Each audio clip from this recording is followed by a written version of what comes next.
Periyar Maniammai Institute of Science and Technology, Tanjavur. Civil engineering with specialization in GIS, remote sensing and more. Merit of the case நாங்கள் போகல அப்படின்னு என்ன அர்த்தம்? நீங்கள் எப்போ சாட்சியை கலைச்சிங்க, எப்படி கலைச்சிங்க, யாரை பாதிக்க விட்டீங்க, சம்மன் எப்போ அனுப்பிச்சிச்சு, அந்த சம்மனை வாங்கின பிறகு அவன் வந்துக்கிட்டு இருந்த வண்டியை யாரை வச்சு மறிச்சிங்க, அது வீட்டுக்குள்ளேயே புகுந்தீங்களா, கட்டையை பிடிச்சி இழுத்தீங்களா, கழுத்தில் கத்தியை வச்சிங்களா? இதுதான் ஒரு அமைச்சராக இருந்தவர் மீது, அமைச்சராக இருக்கிறவர் மீது ஒரு வழக்கு தொடுக்கணும்னா ஆளுநருடைய அனுமதி அவசியம். கேசி வீரமணி வரைக்கும் 6 முன்னாள் அமைச்சருடைய கோப்பை இன்னமும் ஆய்வு பண்றார். கூட்டணி இருந்தப்பையும் ஆய்வு பண்ணார், கூட்டணி பிரிஞ்ச பிறகும் ஆய்வு பண்ணார், இப்ப திருப்பி கூட்டணி வந்துச்சு, இன்னும் ஆய்வு பலமா நடக்கும். ஆச்சி பாதாம் ட்ரிங்க். ஆச்சி பாதாம் ட்ரிங்க் ஒன்னு வாங்கினா ஒன்னு ஃப்ரீ.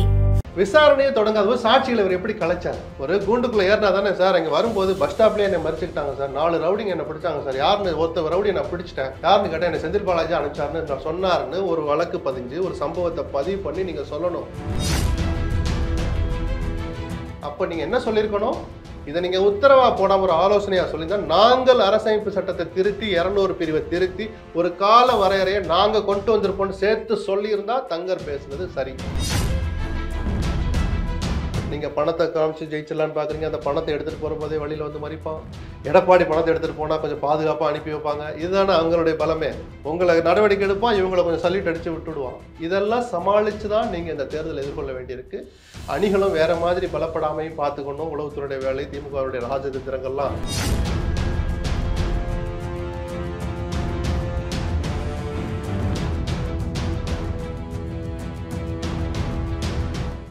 மின்னம்பலம் நேயர்களுக்கு வணக்கம். பத்திரிகையாளர் திரு எஸ்.பி. லக்ஷ்மணன் அவர்களிடம் பேச இருக்கின்றோம்.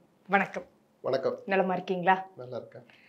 செந்தில் பாலாஜி அவர்கள் தன்னுடைய பதவியை ராஜினாமா செய்துவிட்டார். அமைச்சர் பதவியில் இருந்து ராஜினாமா செய்துவிட்டார். அங்கே உச்சநீதிமன்றத்திலையும் இன்று வழக்கு விசாரணைக்கு வந்தது. 28ஆம் தேதி சொன்னபடி அதில் ஜாமீன் வழக்கும் முடித்து வைக்கப்பட்டிருக்கிறது. இதை நம்ம எப்போ புரிந்து கொள்வது? இந்த வழக்கு பதிவு செய்யப்பட்டு கிட்டத்தட்ட ஓராண்டுக்கும் மேலா அல்லது அந்த காலகட்டம் வரைக்கும் சிறையில் இருந்து பல முறை பல நீதிமன்றங்களில் ஜாமீன் மறுக்கப்பட்டு உச்சநீதிமன்றத்தால் ஆர்டிக்கல் 21 அரசியலமைப்பு சட்டம் பிரிவு 21 படி ஒரு தனி மனிதனுடைய உயிரும் சுதந்திரமும் பாதுகாக்கப்படணும், அவசர நிலை காலகட்டத்தில் கூட அந்த உரிமை பறிக்கப்படக்கூடாது அப்படின்னு சொல்லப்பட்ட அந்த பிரிவின் அடிப்படையில் ஒருவரை விசாரணை காலத்தில் இந்த நேரத்தில் விசாரணை தொடங்க போது, ட்ரையல் தொடங்க போது கண்ணு கட்டிய தூரத்தில் தெரியாத போது அவரை இத்தனை நாட்கள் சிறையில் வைப்பது தவறு அப்படின்ற அந்த கண்டென்ட்ல தான் அவருக்கு அந்த பெயில் கொடுத்து வெளியில் விட்டாங்க. அந்த ஆர்டரில் இப்படி சிறையிலிருந்து வெளிவந்த பிறகு சாட்சிகளை கலைக்கக்கூடாது, பாஸ்போர்ட்டை கொடுத்துடணும், வெளிநாடு போகக்கூடாது, போனால் சொல்லிட்டு போகணும், இதெல்லாம் டிஃபால்ட்டாக எந்த கிரிமினல் வழக்குக்குமே இருக்கும். வேறு எந்த பிரத்யேக நிபந்தனைகளும் விதிக்கலை. உங்களை விடுவிக்கிறோம், ஜாமீனில் போய் அமைச்சர் ஆகாதீங்க அப்படின்லாம் சொல்லலை. வாதத்தில் இவங்க சொன்னது நிஜம், சூழ்நிலை மாறிடுச்சு, சேஞ்ச் ஆஃப் சர்க்கம்ஸ்டான்சஸ் அப்படிங்கிற வார்த்தையை பயன்படுத்தினாங்க. முதல்ல அமைச்சராக இருந்தேன், இப்போ நான் அமைச்சராக இல்லை, எனக்கு பெயில் கொடுங்கன்னு கேட்டாங்க. அப்படி கொடுத்த போது உங்கள் வார்த்தையை நாங்கள் ஏற்றுக்கிட்டோம், நீங்கள் சொன்னதை நம்புகிறோம், அப்படியே தொடரணும், திருப்பி அமைச்சர் ஆகிடாதீங்க அப்படின்னு உத்தரவுலையும் சொல்லலை, ஆர்கியூமெண்ட் அப்போ வெர்பலாகவும் சொல்லலை. ஸோ வெளியில் வந்தார். அடுத்த 48 மணி நேரத்தில் அவர் அமைச்சர் ஆனார். ஆகி சில மாதத்துலேயே இவங்க நீதிமன்றம் பாதிக்கப்பட்ட தரப்பு பெட்டிஷனராக உச்சநீதிமன்றம் போகிறாங்க. அது ஒரு 5-6 மாதங்கள் நடந்து நேற்று கடந்த விசாரணையின் போது ஒரு அல்டிமேட்டம் கொடுக்குறாங்க. உங்களுக்கு பதவி வேண்டுமா, சுதந்திரம் வேண்டுமான்னு ஒரு கேள்வியை கேட்குறாங்க. அந்த கேள்விக்கான பதிலை தன்னுடைய ராஜினாமா மூலமாக இன்னைக்கு சொல்லியிருக்கிறார். இப்போ 2 விஷயமாக இதை பார்க்கணும். அப்படி அந்த ஜாமீன் கொடுக்கப்பட்ட போது நீங்கள் அமைச்சராக கூடாதுன்னு அப்போவே நாங்கள் சொல்ல தவறிட்டோங்கிற மாதிரி போன நீதிமன்ற விசாரணையில் நீதிபதி சொன்னார். அப்படி சொல்வதற்கு சட்டத்தில் இடம் கிடையாது. அவ்வளவு கோபதாபங்கள் பொலிட்டிக்கலாக எடுத்துக்கிட்டா, இல்லை அவ்வளோ முக்கியத்துவமான வழக்கு, சில ஆயிரம் கோடி மதுபான ஊழல் வழக்கு அப்படின்னு சொல்லப்பட்ட வழக்கில் அரவிந்த் கெஜ்ரிவாலுக்கு ஜாமீன் கொடுத்த போது கூட நீங்கள் முதலமைச்சராக தொடரக்கூடாதுன்ற ஒரு கருத்தோ உத்தரவோ போடலை. முதல்வர் அலுவலகத்துக்கு போகாதீங்க அப்படி மைல்டாக தான் சொன்னாங்க. இன்னும் சொல்ல போனால் வெறும் சட்டத்தை மட்டும் பார்த்தோம்னா கெஜ்ரிவால், செந்தில் பாலாஜி, சிசோடியா, மோடி, அமித்ஷா இதெல்லாம் மறந்துடுங்க. சட்டத்தின் பார்வை பார்த்தா முதலமைச்சர் அலுவலகத்துக்கு போகாதீங்கன்னு சொல்றது கூட சட்டத்தில் இடம் கிடையாது. சாட்சிகளை கலைக்காதீங்க, அது மேண்டேட்டான ஒரு நிபந்தனை எல்லா வழக்குகள்லையும் இருக்கும். ஏன்னா அரசமைப்பு சட்டம் எல்லாருக்கும் தனித்தனித்த அதிகாரங்களை கொடுத்துருக்கு. லெஜிஸ்லேச்சருக்கு ஒரு பவர் இருக்கு, ஜுடிஷியரிக்கு ஒரு பவர் இருக்கு, எக்ஸிக்யூட்டிவ் நிர்வாகத்துக்குன்னு ஒரு பவர் இருக்கு. ஒருத்தருடைய அதிகாரத்தில் இன்னொருத்தவங்க தலையிட மாட்டாங்க. அதனாலதான் அந்த உத்தரவுலையும் அவங்க சொல்லலை.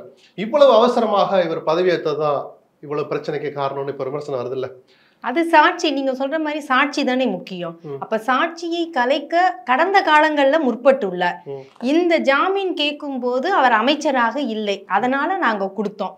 2 நாட்களில் அவர் அமைச்சராகிவிட்டார். அப்ப நாங்க தப்பு செஞ்சிட்டோமோ அப்படின்னு என்ன தோன்றுகிறதுங்கிற வார்த்தையை சொல்ற போதே இன்னொரு வார்த்தை அந்த ஜட்ஜு ஓகா சொல்றார், நாங்க மெரிட்டுக்குள்ள மெரிட் ஆஃப் த கேஸ் போக விரும்பல.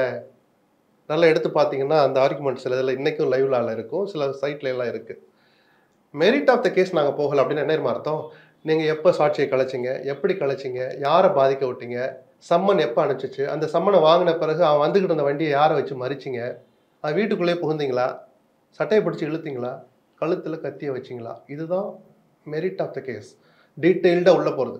நிஜமாவே தடுத்தாரா, பழைய ஹிஸ்ட்ரியாவே இருக்கட்டும், உங்களுடைய பாஸ்ட் ஹிஸ்டரியை பார்த்தா இதெல்லாம் தெரியுதுங்கிறாரு, அது நிஜமானு கபில் சிபல் எதிர்த்து ஆர்கியூ பண்ணியிருப்பார்.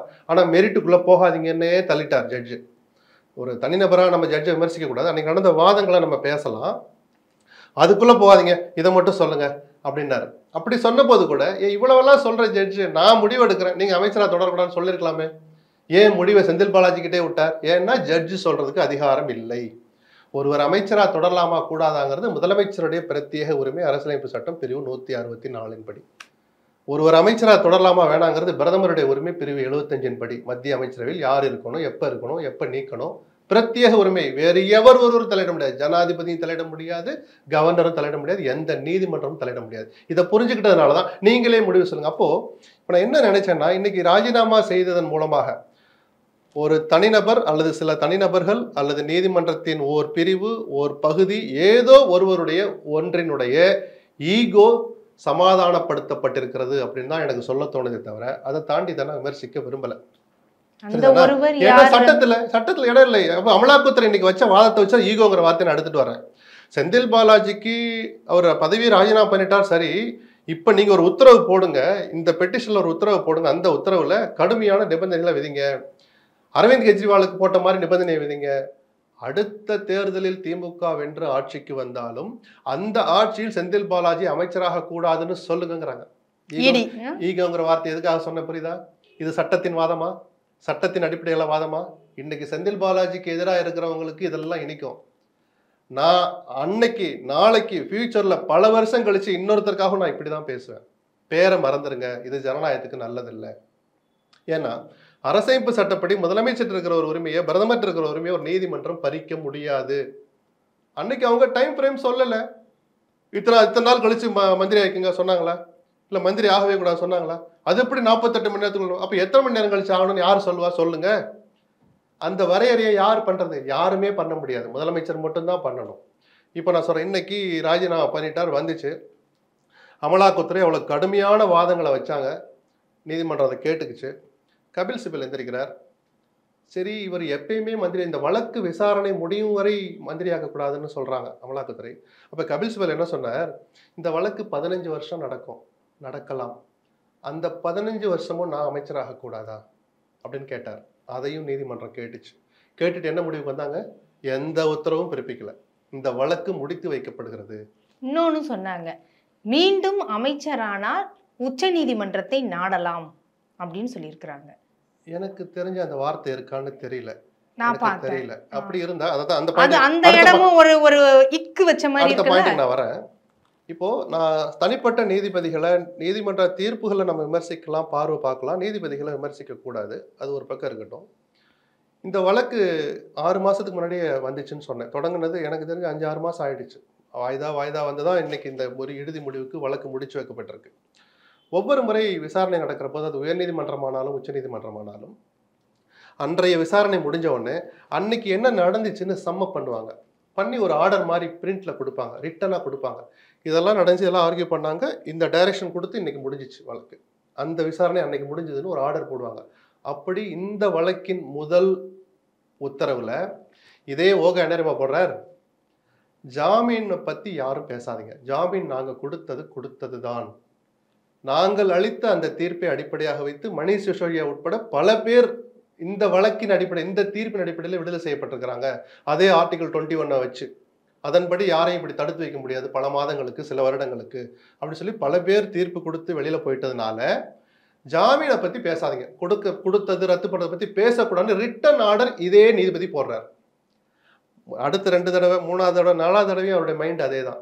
5வது தடவை வர்றபோது தான் ஜாமீனை ரத்து பண்ணணும். ஜாமீனை ரத்து பண்ணட்டுமா, மந்திரியா நீடிக்கிறீங்களான்னு ஒரு கேள்வியை கொண்டாந்து வைக்கிறார். யாருமே கேட்க முடியல.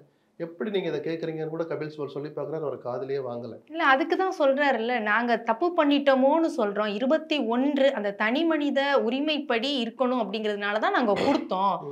அமைச்சர் ஆனதற்கு பிறகு அந்த சாட்சிகளை கலைக்க முற்படலாம் அப்படின்னு அதற்கான விளக்கத்தையும் அவர் அங்கே கொடுக்குறாருல்ல. தப்பு பண்ணிட்டோம், அந்த தப்பை கூட நான் ரிட்டர்ல சொல்லவும் தயங்க மாட்டேன்னு சொல்லலாம். அந்த தப்பை இன்னைக்கு சரி பண்ணிருக்கலாமே. இன்னைக்கு இந்த வழக்கை முடிச்சு வைக்கிறேன், ஆனாலும் ஒரு உத்தரவு போடுறேன், இவர் இந்த வழக்கு முடியும் வரை அமைச்சராக கூடாது, அந்த தவறை சரி பண்ணிருக்கலாமே. இல்ல அப்படி போட சட்டத்துல இடம் இருக்கா? அதைத்தான் சொல்றேன். இன்னைக்கு இல்லாத இடம் எப்படி அன்னைக்கு இருந்திருக்கும்? பதில் சொல்லுங்க. சட்டத்துல இடம் கிடையாது, என்னைக்குனாலும் யாரும் போட முடியாது. அப்படி அவர் சாட்சிகளை கலைக்கிறார், சாட்சிகளை மிரட்டுறாருன்னு சொன்னீங்களே, அப்ப கபில் சிபல் போன விசாரணையில கேட்டார், எந்த சாட்சியை நீங்க அழைச்சி சம்மன் அனுப்பிச்சீங்க, சம்மன் அனுப்பப்பட்ட தேதி என்ன, இவர் எப்படி தடுத்தார்னு கேட்டார். கேஸுக்குள்ள போகாதீங்க, மெரிட்டுக்குள்ள போகாதீங்கன்றார் ஜட்ஜு. நான் தனி மனித விமர்சனமா அதை வைக்கல, அங்கே நடந்த வாதங்களை அப்படியே பிக்சரைஸ் பண்ணி பார்த்துட்டு உங்ககிட்ட சொல்றேன் நான். அதுக்குள்ள அப்போ விசாரணையே தொடங்காத போது சாட்சிகளை இவர் எப்படி கலைச்சார்? ஒரு கூண்டுக்குள்ள ஏறினா தானே சார், அங்கே வரும்போது பஸ் ஸ்டாப்லேயே என்னை மறிச்சுக்கிட்டாங்க சார், 4 ரவுடிங்க என்னை பிடிச்சாங்க சார், யாருன்னு ஒருத்தர் ரவுடி நான் பிடிச்சிட்டேன், யாருன்னு கேட்டால் என்னை செந்தில் பாலாஜி அனுப்பிச்சாருன்னு நான் சொன்னாருன்னு ஒரு வழக்கு பதிஞ்சு ஒரு சம்பவத்தை பதிவு பண்ணி நீங்கள் சொல்லணும். அதை கபில் சிபல் கேட்க ஆரம்பிக்கிறார், அதை பேசாதீங்கிறார், மெரிட்டுக்குள்ளே போகாதீங்க.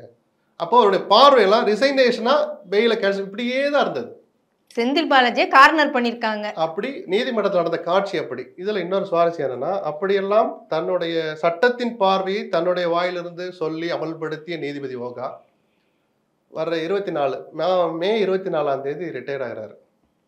அப்போ வெக்கேஷன்ல இருக்கும். இன்னும் சில நாட்கள்ல அவர் வழக்கு விசாரணையிலிருந்து அப்படியே முடிச்சுக்குவாங்க. ஏன்னா லீவ்ல அப்போ அவர் சத்தம் இல்லாமல் ரிட்டையர்ட் ஆகிட்டு போயிடுவாங்க. இப்போ எனக்கு தெரிஞ்சு முதலமைச்சர் ஸ்டாலினுக்கு ஒரு will power, political will power இருந்தால் சட்டத்தின் பார்வைக்கு உட்பட்டு ஜூன் கடைசி வாரத்தில், 3வது வாரம் 4வது வாரத்தில் செந்தில் பாலாஜி மீண்டும் அமைச்சராவதற்கு தடை இல்லை. சரிதானா? எப்படி சார் அப்ப திருப்பி உங்க கோர்ட்டுக்கு போவாங்கன்னு கேட்குறீங்க. கண்டிப்பா போவாங்க. என்ன சொல்லிட்டு போவாங்க? இப்படி நீதிமன்றத்தில் இப்படிலாம் வாதங்களை வச்சோம், வழக்கை முடிச்சு வச்சிங்க, ராஜினாமா பண்ணனால அவர் திருப்பி போய் அமைச்சர் ஆயிட்டாருன்னு சொன்னாங்கன்னா அதை புதிய அமர்வு விசாரிக்கும். சரிதானா? புதிய நீதிபதி முதல்ல இருந்து ஆரம்பிப்பார். அப்போ மெரிட் ஆஃப் த கேஸ் முழுமையாக விசாரிக்கப்படும். எப்போ சாட்சியை மிரட்டினாரு, யாரை மிரட்டினாரு, எப்படி மிரட்டினாரு அப்படிங்கிற எல்லா விவகாரங்களும் அப்படி வர்றபோது அது பல மாதங்களுக்கு அந்த வழக்கு விசாரணை இழுத்துட்டு போகும். நான் திரும்ப சொல்றேன், அதுக்கு தேவை பொலிட்டிக்கல் வில் பவர் தான். சட்டம் எதுக்கு தடையா இல்லை. அதனாலதான் இன்னைக்கு கபில் சிபல் சொன்ன வாதத்தையும் காதல கேட்டுக்கிட்டாங்க, இடி சொன்ன வாதத்தையும் நிராகரிக்கிறாங்க. உத்தரவுல எதுவும் போடல. அப்படின்னா எந்த உத்தரவு போடுங்க? எவ்வளவு காலத்துக்கு இவர் அமைச்சராகக்கூடாது? யாரு அந்த வரையறை எங்க இருக்கு? சட்டத்துல இல்லாத ஒண்ணு அமல்படுத்த முடியாது. தார்மீகம்னு ஒண்ணு இருக்கு. ஒரு குற்றச்சாட்டு வந்துருச்சு, அதெல்லாம் முடிச்சுட்டு அவர் அமைச்சராகிக்கட்டும், நீங்க மக்கள் கிட்ட போய் சொல்லணும். திமுகவை தோலுரிக்கலாம். இப்படிப்பட்ட செந்தில் பாலாஜி மீண்டும் மீண்டும் அமைச்சராக்க துடிக்கிற ஸ்டாலினை போட்டு கிழிக்கலாம் பொதுவெளியில. உங்களுக்கு உரிமை இருக்கு, அரசியல் களம் அதுக்கு தயாரா இருக்கு, திறந்து இருக்கு. ஆனா சட்டத்தை அதுக்கு பயன்படுத்தக்கூடாது. நான் திரும்ப சொல்றேன், இன்னைக்கு செந்தில் பாலாஜிக்கு செய்யறது, அவர் அனுபவிக்கிற வேதனைகள் உங்களுக்கு சந்தோஷத்தை கொடுக்கலாம். நாளைக்கு எடப்பாடிக்கு இதே வரலாம், நிதின் கட்கரிக்கு இப்படி வரலாம். எந்த மந்திரிக்கும் எந்த கட்சிக்காரங்களுக்கும் எதிர்காலத்து நிலைமை வந்தா ஜனநாயகத்துக்கு அது நல்லதல்ல. நாளைக்கு பதவியில் இருக்கிற ஒருத்தர் எதிர்கட்சி ஆளுகிற ஒரு மாநிலத்துக்கு போயிட்டு முதலமைச்சர் மேலே ஒரு வழக்கை போட்டு 10 நாள் உள்ள வச்சு 11 நாள் வெளியிடும் போது இந்த கண்டிஷனை போட்டு நீ முதலமைச்சர் ஆகக்கூடாதுன்னா முதலமைச்சர் ஆகவே முடியாது. மக்கள் செல்வாக்கு மிக்க எந்த ஒரு தலைவரையும் இந்த ஒரு கண்டிஷனை வச்சு நீங்க காலம் முழுக்க அவரை ஜனநாயகத்துடைய வளையத்துக்குள்ள இருந்தே வெளியே தள்ள முடியும். எவ்வளவு பெரிய ஆபத்து தெரியுமா அது? ஆனா இதெல்லாம் நீதிமன்றம் தானே செய்யுது. இப்ப கவர்னர் விஷயத்துல உச்ச நீதிமன்றம் தீர்ப்பு கொடுக்கும் போது நம்ம கொண்டாடுறோம். இது வேற விஷயங்கள்ல வரங்கும் போது நம்ம கொஞ்சம் கிரிட்டிசைஸ் பண்ணிட்டு இருக்கோம். ரெண்டுக்குமான வித்தியாசத்தை புரிஞ்சுக்கணும். கவர்னர் விஷயத்துல இருந்த தீர்ப்புல அவங்க எந்த இதையும் மீறல. ஒரு கிரே ஏரியாவா விளக்கம் இல்லாமல் இருட்டறையில் இருந்து அந்த ஆர்டிகல் 200 கொஞ்சம் விளக்கமா எடுத்து படிக்கிறாங்க. 3 சாய்ஸ் கவர்னருக்கு கொடுத்துருக்குறாங்களே. ஒரு மசோதா தன் பார்வைக்கு வந்தா ஏத்துக்கலாம், மறுக்கலாம். சில விவகாரங்கள் இருந்தால் பல மாநிலங்கள் சம்பந்தப்பட்ட அரசியமைப்பு சட்டத்துக்கு எதிராக இருந்தால் ஜனாதிபதிக்கு அனுப்பி வைக்கலாம். இந்த 3 ஆப்ஷன் இருக்குன்றதை மட்டும்தான் அது சொல்லியிருக்கே தவிர எதை எவ்வளோ நாளைக்குள்ளே செய்யணும், எவ்வளோ நாள் காத்திருக்கலாம், எவ்வளோ நாள் நீங்கள் அதை அப்படியே கிடப்பில் போடலாம், எதுவுமே அதில் இல்லாத போது முக்கியமான பல மசோதாக்கள் இப்படி ஆண்டு கணக்கில் தூங்குதுன்னு வழக்கு போனதுனால தான் உச்சநீதிமன்றத்தினுடைய வேலையே இன்டர்பிரேஷன் ஆஃப் லா தான். சட்டத்தை தங்கள் பார்வையில் பார்த்து சில விளக்கங்களை சொல்லி அமல்படுத்துவது. சிபிசி சிஆர்பிசிலாம் சொல்கிறோமே, குற்றவியல் நடைமுறை சட்டம், இந்திய தண்டனை சட்டம், இதெல்லாம் எழுதப்பட்டது தான் ஒரே புக்கு தான். தீர்ப்புகள் ஒரு நேரத்தில் ஒரு மாதிரி வரும் தெரியுமா? லேண்ட்மார்க் ஜட்மெண்ட், லேண்ட்மார்க்னு எத்தனை வார்த்தை யூஸ் பண்ணுறோம். ஒவ்வொரு வழக்குலையும் சில விஷயங்களை ஆராய்ஞ்சு பார்த்து புது புது விஷயங்களை ஃப்ரேம் பண்ணிக்கிட்டே வருவாங்க. அதெல்லாம் அந்த சட்டம் ஒன்று தான். அதை அமல்படுத்துகிற விஷயத்தில் உச்சநீதிமன்ற தீர்ப்பின்படி அப்படின்னு ஒரு வார்த்தையை போட்டு அங்கங்கே மாநிலங்கள் அமலாகும். ஸோ இருட்டாக இருக்கிற சில விஷயங்களை வெளிச்சத்தை பாய்ச்சறது தான் உச்சநீதிமன்றத்தின் வேலை. காலக்கெடுவே இல்லாமல் இருந்த அந்த பிரிவு 200க்கு ஒரு காலக்கெடுவை ஃபிக்ஸ் பண்ணுறாங்க. தங்கர் எதனால கோவப்பட்டா துணை ஜனாதிபதி, எங்கள் வேலையை நீங்கள் செய்யலாமா? அப்போ நீங்கள் என்ன சொல்லியிருக்கணும்? இதை நீங்கள் உத்தரவாக போடாமல் ஒரு ஆலோசனையாக சொல்லியிருந்தா, நாங்கள் அரசமைப்பு சட்டத்தை திருத்தி 200 பிரிவை திருத்தி ஒரு கால வரையறையை நாங்கள் கொண்டு வந்திருப்போம்னு சேர்த்து சொல்லியிருந்தா தங்கர் பேசுனது சரி. அப்படி பேசினாரா? இல்லையே. நீங்கள் எப்படி சொல்லலாம்? அப்படிலாம் சொல்லிட்டு அந்த கள்ள மௌனம் தான். ஏன்னா தொடர்ந்து நாங்கள் காலம்புறம் அப்படி போட்டு உட்காந்துக்குவோம். எந்த வகையில் நியாயம்? இதை திருத்துறதுக்கு தான் நீதிமன்றங்கள் இருக்கு. ஆனால் செந்தில் பாலாஜி விஷயத்தில் எந்த சட்டத்தையும் மீறலையே. சட்டத்தில் தங்களுக்கு அந்த வாய்ப்பு இல்லைங்கிறத புரிஞ்சுக்கிட்டு மௌனமாக நீதிபதி கடந்து போயிட்டார். உத்தரவு போடலை. நீங்கள் மீண்டும் அமைச்சராக கூடாதுன்னு உத்தரவு போடுகிற அதிகாரம் எந்த நீதிமன்றத்துக்கும் கிடையாது. பொன்முடி விஷயத்தை எடுத்துக்கோமே, உயர்நீதிமன்றத்துக்கு வழக்கு போயிருக்குல்ல, அங்கே என்ன தீர்ப்பு வரும்? இவர் மீது வழக்கு பதிவு செஞ்சு வழக்கை நடத்துங்கன்னு தான் வருமே தவிர பொன்முடி அமைச்சராக நீடிக்க கூடாதுலாம் வராது. அப்படியே ஒரு முடிவுக்கு வந்தா கூட இப்படி இவ்வளவு தூரம் தான் எடுத்துக்கொண்ட உறுதிமொழியை மீறி நடந்து கொண்டதால் இவரை வைத்திருக்கலாமா வேண்டாமா என்பது முதலமைச்சரே முடிவு செய்யட்டும்னு தான் பல நேரங்களில் தீர்ப்புகள் வந்திருக்கும். கொஞ்சம் நினைவுபடுத்தி பாருங்க. இப்பயும் அது மாதிரி தான் வர வாய்ப்பு இருக்கே தவிர எந்த நீதிமன்றமும் ஒரு அமைச்சருடைய பதவியை பறிக்கவோ, அது யதார்த்த அசாதாரண சூழ்நிலைகளை தாண்டி நான் சொல்றேன், மற்ற விஷயங்கள் ஆட்டோமேட்டிக்கா பதவி போறதெல்லாம் இருக்கு. ஒருவரை பதவியை பறிக்கவோ நீங்கள் பதவி ஏற்க கூடாதுன்னு சொல்றதுக்கு உரிமை இல்லை இல்லை இல்லை. அந்த நேற்று, அதாவது கடந்த முறை விசாரணைக்கு வந்த போது இருந்த அந்த பாடி லாங்குவேஜ்னு ஒன்று சொல்லுவோம், நீதிமன்றத்தின் பாடி லாங்குவேஜ்னு ஒன்று இருக்கு. அந்த டோனு, அந்த வார்த்தைகள், இதையெல்லாம் வச்சு பார்த்ததுக்கும் இன்னைக்கு அந்த அமலாக்கத்துடைய வாதங்களை முழுமையா நிராகரிச்சதையும் வச்சு பார்த்தா நீதிபதிகள் அந்த சட்டத்தின் பார்வையை முழுசா பார்க்க ஆரம்பிச்சாங்களோன்னு எனக்கு தோணுது. ஆமா, நாம அந்த வார்த்தையை சொல்ல முடியாது. இல்லாட்டி சொல்றாங்களா, அடுத்த ஆட்சி ஜெயிச்சு வரதெல்லாம் பார்க்கட்டும், அது திமுகவா அதிமுக சீமானா விஜய் யார் வேணாலும் ஆட்சிக்கு வரட்டும், இவர் இத்தனை ஆண்டுகள் வரைக்கும் அமைச்சராக கூடாதுன்னு சொல்றதுக்கு கூட சட்டத்தில் இடம் இல்லை. அதனால இன்னைக்கு அவங்க மௌனமா கடந்து போயிட்டாங்கன்னு நான் பார்க்குறேன். சரி, நிறைவாக 2026ல் ஸ்டாலின் அவர்கள் எங்களுடைய ஆட்சி தான் அப்படின்னு சொல்றாரு. அதே சமயம் திமுக ஆட்சிக்கு வரக்கூடாது அப்படிங்கிறதுல பாஜக உறுதியா இருக்கு. அப்போ அடுத்தடுத்து அமைச்சர்களுடைய வழக்குகள் இதெல்லாம் எப்படி போகிறதுக்கு வாய்ப்புகள் இருக்கு? இந்த 10 மாத இடைவெளியில திமுகவுக்கு ஒரு பெரிய நெருக்கடி வரும். இன்னும் சோதனைகள் வரலாம், புதிய வழக்குகள் வரலாம். அதனால நீங்க எத்தனை ஷாக்கள் வேண்டுமானாலும் சேர்ந்து வாங்க, நான் சந்திக்க தேவையான சவால் விடுற அளவுக்கு இவர் ஏதோ இருட்டில் போகும்போது பாடிக்கிட்டே போகிற மாதிரி தைரியமாக தான் இருக்கிறார், அல்லது இருக்கிறது போல காமிச்சுக்கிறார். அந்த நெருக்கடிகளை திமுக சந்திக்க தயாராக இருக்குன்னு தான் பார்க்குறேன். வரும். நான் அந்த கூட்டணி அமைஞ்ச போதே சொன்னேன் இல்லையா, அதிமுகவுக்கு ஒரு வலுவான ஆயுதம் கிடைத்து விட்டதுன்னு சொன்னேன். வாக்கு வங்கியை வச்சுட்டு பெரிய பலமான அணி அமைஞ்சிடுச்சுலாம் நான் இப்போ சொல்ல மாட்டேன், அது இன்னும் பலப்பட்டா பேசலாம். ஆனால் திமுகவின் கண்களில் விரலை விட்டு ஆட்டுவதற்கு ஒரு நல்ல ஆயுதம் கிடைச்சிருக்கு, மத்தியில் ஆளுகிற பிஜேபின்னு சொன்னேன். அதுக்கு டெஃபினிஷன் என்ன வேணாலும் இருக்கலாம், கண்டிப்பா வரும். பட் இவங்க செய்யறது எல்லாம், அதிமுக பாஜக கூட்டணி செய்யறது எல்லாம் பிளஸ்ஸா தானே மாறும் திமுகவுக்கு. இதுவே இந்த வழக்கு, இந்த ஊழல் இதெல்லாம் மறைஞ்சு ஒரு சிம்பதியை கிரியேட் பண்ணிடுமா? இல்ல, அப்படியே சிம்பதி வருது சிம்பதி சொல்லிட்டு நிஜமாவே தப்பு நடந்தா அதை கண்டுக்காம இருந்தாலும் சிம்பதி வேற மாதிரி டபுள் இதுல நெகட்டிவா மாதிரி இவங்களை ஆபத்துல கொண்டு போய் விடுற இதுக்கும் வாய்ப்பு இருக்கு. ஸோ கவனமாக இருக்கணுங்க. தவறுகள் நடந்துக்குதுன்னு தெரிஞ்சா முதலமைச்சருக்கு தவிர்க்கிறது எந்த ஆட்சிக்குமே அது நல்லது தான். முதலமைச்சருக்கு, அந்த கட்சிக்கு நல்லது தான். நம்மளுக்கு ஒன்றும் இல்லை, பிஜேபி நம்மளை திட்டம் RN ரவி தொடரட்டும், அண்ணாமலையை தலைவராக தொடரட்டும், திமுக ஈஸியாக ஜெயிக்க. எங்கே ஈஸியாக ஜெயிப்பிய? அணி பலமாக அமைஞ்சதுன்னா கதை கந்தல். இந்த நக்களை எல்லாம் கொஞ்சம் தள்ளி வச்சுட்டு ப்ராக்டிக்கலாக யோசிச்சு அவங்களும் தீவிரமாக களமாடினால் வெற்றிங்கிறது, எல்லாருமே வெற்றிக்காக தான் போராடுறோம். அவ்வளவு சுலபமான வெற்றியாக 26 தேர்தல் இருக்காது திமுகவுக்கு. ஏன்னா அணி பலமாக இருக்க வாய்ப்பு இருக்குது. நீங்கள் பணத்தை காமிச்சு ஜெயிச்சிடலான்னு பார்க்குறீங்க, அந்த பணத்தை எடுத்துகிட்டு போகிற போதே வழியில் வந்து மறிப்பான். எடப்பாடி பணத்தை எடுத்துகிட்டு போனால் கொஞ்சம் பாதுகாப்பாக அனுப்பி வைப்பாங்க. இதுதானே அவங்களுடைய பலமே. உங்களை நடவடிக்கை எடுப்பான், இவங்களை கொஞ்சம் சல்லிட்டு அடித்து விட்டுடுவான். இதெல்லாம் சமாளித்து தான் நீங்கள் இந்த தேர்தல் எதிர்கொள்ள வேண்டியிருக்கு. அணிகளும் வேற மாதிரி பலப்படாமையும் பார்த்துக்கணும். உளவுத்துறையுடைய வேலை, திமுகவுடைய ராஜதந்திரங்கள்லாம் இனிமேல் தான் வேலை செய்தான்னு பார்க்கணும். ஏதோ ஒரு காரணியை ஒரு விஷயத்தை வச்சு மட்டுமே திமுக ஈஸியாக ஜெயிச்சிடும், திமுகவை ஈஸியாக வீழ்த்திடலாம் அப்படின்னு எந்த முடிவுக்கும் வரக்கூடாதுன்னு சொல்கிறேன் நான். அதே சமயம் அதிமுக அமைச்சர்கள் மீதான அந்த வழக்கெல்லாம் இருக்கு இல்லையா, இப்போ கூட்டணி அமைந்த பிறகு கூட ஆளுநர் ஒப்புதல் கொடுத்தாரு. உச்ச நீதிமன்றம் ஒரு கெடு விதிச்சாங்க. 2 வாரத்துக்குள்ள நீங்கள் பதிலை சொல்லலைன்னா முடிவை நாங்கள் எடுப்போம்னாங்க. கிட்டத்தட்ட அந்த தீர்ப்புக்கு முன்னாடி இந்த நம்ம எல்லாம் கொண்டாடுறமே ஒரு தீர்ப்புன்னு, அதுக்கெல்லாம் முன்னாடியே வந்த தீர்ப்பு இன்னும் கொஞ்சம் அசிங்கப்பட்டிருப்பார். ஆர்.என். ரவி என்ன பண்ணார், அடுத்த நாளே ஒப்புதல் கொடுத்தாரு. சரிதானா? நீங்கள் அந்த ஆளுநர் ஒப்புதல் சொன்ன இன்னொரு விஷயம் ஞாபகத்துக்கு செந்தில் பாலாஜி விஷயத்தில்.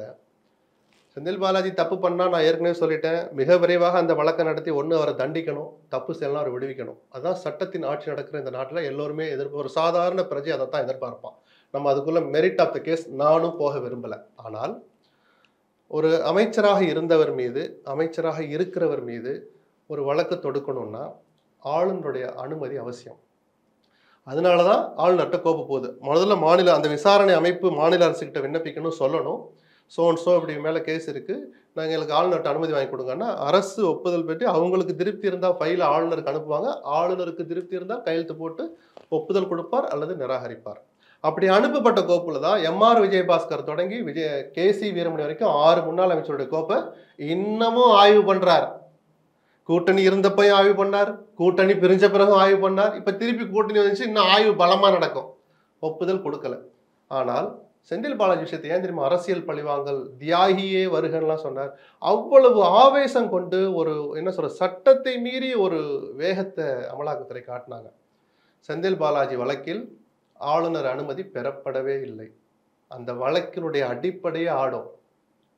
அது தொடர்பான தனி வழக்கு உயர்நீதிமன்றத்துக்கு விரைவில் வரும்னு நினைக்கிறேன். வரும்போது எல்லாருக்குமே அது புரியும். எப்படி ஒரு அடிப்படை விஷயத்தை மறந்து அல்லது மறைச்சு அல்லது தவிர்த்துட்டு அல்லது அதை பற்றியே கவலையே படாமல் ஒருத்தர் வருஷ கணக்கில் ஜெயிலில் போடுற அளவுக்கு அமலாக்கத்துறை வேகம் காட்டினாங்கிறது அந்த நீதிமன்றத்துடைய விசாரணையில் எல்லாருக்குமே தெரிய போகுது. அதுதான் வழக்கு வரப்போகுதுன்னு சொன்னேன். அன்னைக்கு அவருடைய நோக்கம் எல்லாம் ஜாமீன்ல முதல்ல வெளியில வரணும்னு தான். அன்னைக்கு அரவிந்த் கெஜ்ரிவால் என்ன சொன்னார், நான் முதலமைச்சர், மக்களால் தேர்ந்தெடுக்கப்பட்டோம், நான் கோட்டைக்கு போகக்கூடாதான்லாம் கேள்வி கேட்கல. முதலமைச்சர் அலுவலகத்துக்கு போகக்கூடாதா, சரிங்கய்யா அப்படின்ட்டு சத்தம் இல்லாம முதல்ல பெயில வாங்கிட்டு வெளியில வர்றதுதான் முதல் நோக்கமா இருக்கும். அந்த தனி மனிதனுடைய சுதந்திரத்தை, உடல் நலத்தை பாதுகாக்கிறது தான் முதல் வேலையா. எந்த நீதிமன்றத்திலையும் ஒரு கட்சிக்காரருடைய வழக்கறிஞர் அந்த ஆலோசனை தான் முதல்ல வந்துருங்க, அப்புறம் பேசுவோம். முதல்ல வந்துட்டார்ல, இதுக்கப்புறம் தான் அந்த வழக்கு தொடக்க போறாங்க. அப்ப என்ன நடக்கும், இந்த ஒட்டுமொத்த வழக்கின் விசாரணையும் முழுமையாக தடை செய்யப்படும் ஆளுநருடைய அனுமதி வர்ற வரைக்கும். என்ன சார், திமுகவுக்கு எதிரான நிலைப்பாடு கொண்டவர் ஆளுநர் பையில அனுப்பிச்சா ஒரு 10 மணிக்கு அனுப்பிச்சா 10 எழுத்து இரு தம்பி இருந்து வாங்கிட்டு போன்னு கூட கையில கொடுத்துருவாரு இல்லையா? ஆனா என்ன தெரியுமா நடைமுறை, அமலாக்கத்துறை தமிழக அரசுக்கு முதல்ல கடிதம் எழுதணும். இந்த மாதிரி செந்தில் பாலாஜின்னு ஒருத்தர் உங்க முதல் அமைச்சராக இருந்தார், போன முறை அமைச்சராக போய் இந்த மாதிரி குற்றச்சாட்டுக்கு ஆளானார், நாங்கள் ஆதாரங்களை திரட்டிட்டோம், வழக்கை பதிவு பண்ணிட்டோம், மேல் நடவடிக்கைக்காக உங்கள் அனுமதி தேவை, ஆளுநர்கிட்ட வாங்கி கொடுங்கன்னு கேட்பாங்க. அரசு அதை வாங்கி வச்சு என்ன பண்ணோம், பரிசீலிச்சுக்கிட்டே இருக்கும், அனுப்பாது. சார் அதெல்லாம் யோகியமான செயலா சார் நீங்க கேட்கலாம். நான் இது உதாரணம் இன்னொருத்த கூட சொன்னேன். குஜராத்தில் மோடி முதலமைச்சராக இருக்கிறார். குஜராத் கலவரம் தொடர்பாக அவர் மேலே நடவடிக்கை எடுக்கணும்னு ஒரு தனிநபர் வழக்கு தொடுக்கிறார். அதுக்கு எனக்கு அனுமதி வேணும்னு ஃபைல் அனுப்புகிறார். ஃபைல் எங்கே வந்துச்சு, அதே மோடி கிட்ட வருது, மாநில அரசின் பார்வைக்கு வருது. மோடி தலைமையிலான மாநில அரசு என்ன முடிவு எடுத்துச்சு, அனுமதி மறுக்கப்படுகிறதுன்னு ஃபைலை திருப்பி அனுப்பிச்சாங்க. வழக்கு தொடுக்க அனுமதியே கொடுக்கல. செந்தில் பாலாஜி விஷயத்தில் அவர்கள் அரசியல் நடத்தினால், அதனால சொன்ன அரசியல் பொலிட்டிக்கல் வில் பவர் ஸ்டாலினுக்கு இருந்தால் பதிலடி தருவதற்கு அவரிடமும் பல ஆயுதங்கள் இருக்கின்றன. அந்த ஆயுதத்தை போய் பார்க்குறாரா, தொட்டு பார்க்குறாரா, தடவி கொடுக்குறாரா, எடுத்து செக் பண்ணி பார்க்குறாரா, அதை தெரிஞ்சுக்கிறதுக்கு நானும் காத்துட்டு இருக்கிறேன். பொறுத்திருந்து பார்க்கலாம். அனைவருமே அதை தெரிந்து கொள்ள ஆர்வமாகத்தான் இருக்கின்றோம். நன்றி. எப்படி அரசியல் களம் மாறப்போகிறது, செந்தில் பாலாஜி விஷயத்திலையும் எப்படி அடுத்த கட்ட நகர்வு இருக்கிறது என்பதை காலம் விரைவில் தெரியப்படுத்தும் அப்படின்னு நம்ம நம்புவோம். நன்றி உங்களுடைய தகவல். நன்றி. இதுவரை பத்திரிகையாளர் திரு எஸ்.பி. லக்ஷ்மணன் அவர்களிடம் பேசினோம். நன்றி, வணக்கம். Periyar Maniammai Institute of Science and Technology, Tanjavur. Civil engineering with specialization in GIS, remote sensing and more. ஆச்சி பாதாம் ட்ரிங்க். ஆச்சி பாதாம் ட்ரிங்க் ஒன்னு வாங்கினா ஒன்னு ஃப்ரீ. மின்னம்பலம்.com தமிழின் முதல் மொபைல் பத்திரிகை.